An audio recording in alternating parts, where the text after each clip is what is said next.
Hello बच्चों।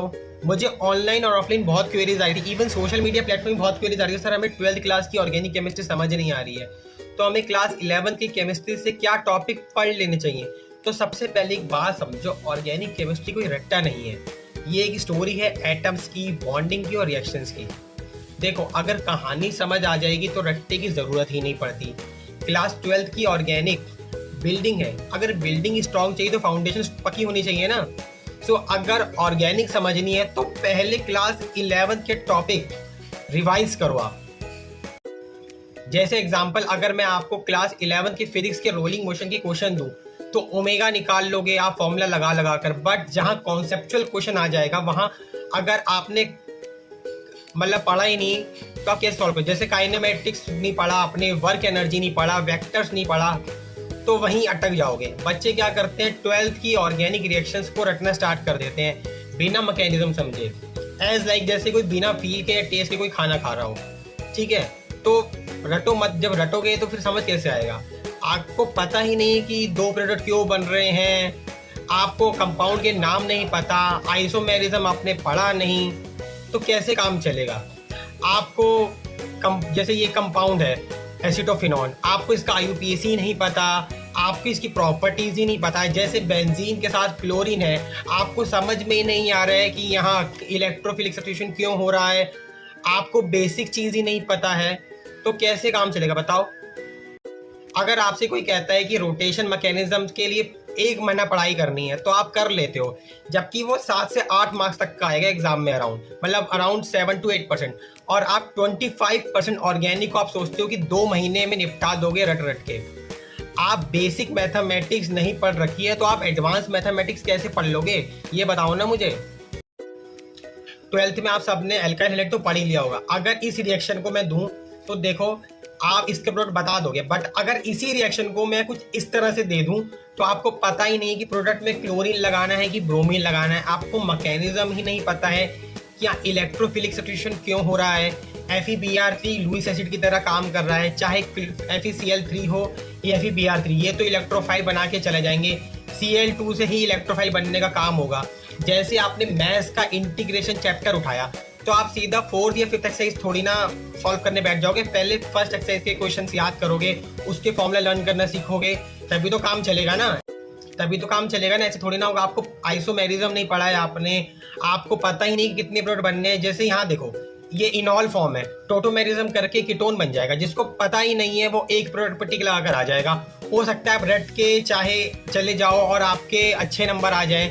CBSE तो वैसे नंबर बांट रहा है, बट जेईई और नीट में क्या करोगे, यहाँ तो कॉन्सेप्ट चलते हैं। ये वेटेज देख लो आप, CBSE, नीट और जेईई वाली। शायद आज आपको मेरी बातें खराब लग रही होंगी, बट आप ऑर्गेनिक की प्रैक्टिस भी नहीं करना चाहते हो। अगर आपके कोचिंग वाले आपसे बोले कि वेक्टर के 100 सवाल लगाने हैं, आप लगा दोगे। आपसे कोई बोले इलेक्ट्रोस्टैटिक के 250 सवाल लगाने हैं, आप लगा रहे हो कोचिंग की शीट ले लेकर लगाने में। ऑर्गेनिक में आपसे कोई बोले कि ये रिएक्शन है लिखिए, ये दिन में 1 बार रिवाइज जरूर करनी है, आप उसको भी नहीं करोगे।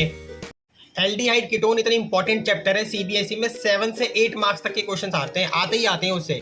मैं आपसे ये नहीं कह रहा हूँ कि आप घुस घुस के पढ़ाई करो, बट आपको ऊपर से तो पता होना चाहिए ना कि एलिमिनेशन रिएक्शन क्या है, एडिशन रिएक्शन क्या है, फ्री रेडिकल सब्स्टिट्यूशन क्या होता है, carbocation, कार्बो anion, free radical basics चीज तो आपको पता हो, कब रिएजमेंट होता है कब नहीं होता है, मार्कोनिक रूल कहाँ लगाना है कहाँ नहीं लगाना है। फिर आप साल के एंड में कंप्लेन करते हो तो ऑर्गेनिक केमिस्ट्री बहुत टफ है, हमें समझ ही नहीं आ रही है ना, तो फिर कैसे काम चलेगा। आप केमिस्ट्री को समय ही नहीं दे रहे हो। केमिस्ट्री आपको भरपूर नंबर दे सकती है। जो लोग बोलते हैं ना कि फिजिक्स मैथ से ही काम होता है, तो रियलिटी सुनो, केमिस्ट्री से सिलेक्शन होता है और फिजिक्स मैथ से रैंक बनती है। समझ रहे हो, दोबारा सुन लो मेरी बात, मैं क्या बोल रहा हूँ कि केमिस्ट्री से सिलेक्शन होता है और फिजिक्स मैथ से रैंक बनती है। जहाँ केमिस्ट्री के 5 क्वेश्चन सॉल्व हो जाएंगे ना 2 मिनट में, वहाँ फिजिक्स का 1 ही क्वेश्चन सॉल्व होगा 5 मिनट में। So chemistry is the best time saving option in your exam. समझ रहे हो, तो इसलिए केमिस्ट्री ढंग से पढ़ लो।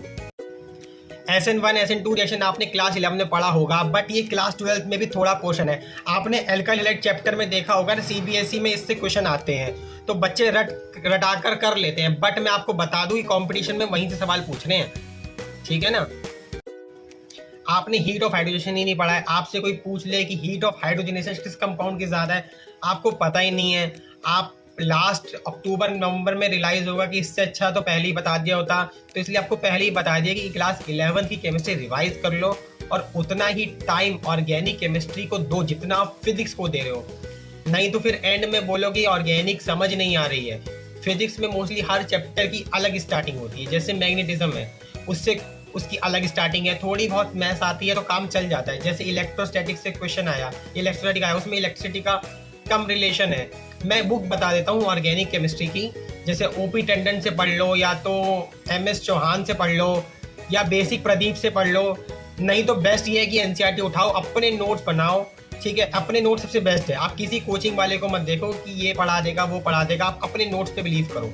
ठीक है, आईयूपीएसी देख लो थोड़े बहुत, आइसोमेरिज्म या ऑप्टिकल आइसोमेरिज्म देख लो। देखो एल्काइल हैलाइड में ज़रूरत पड़ेगी आइसोमेरिज्म्स की, ऑप्टिकल आइसोमेरिज्म की। जीओसी ज़रूर देख लेना, carbocation, carbanion, free radical, inductive effect, resonance, mesomeric effect. ठीक है ना, मतलब ये चीज़ें तो आपको देखनी ही है। रिएक्शन मैकेनिज्म तो मैथ्स से ऑर्गेनिक केमिस्ट्री की, समझ रहे हो, मैथ्स। बच्चे इसी को रटे जा रहे हैं। रिएक्शन मैकेनिज्म में SN1, SN2, एलिमिनेशन में E1, E2, E1 CB, free radical addition, electrophilic substitution देख लो। बेंजीन रिंग पे कोई ग्रुप लगा हो तो उसका क्या इफेक्ट होता है थोड़ा देख लो। आपको पास जो बुक है ना आप उसी से पढ़ लो। बस ऑर्गेनिक केमिस्ट्री को टाइम देना स्टार्ट करो। आई होप ये आपकी बात समझ आई होगी। ठीक है, तो थैंक यू सो मच। आप पढ़ाई स्टार्ट कर दो। ठीक है, आपके पास टाइम बहुत कम है।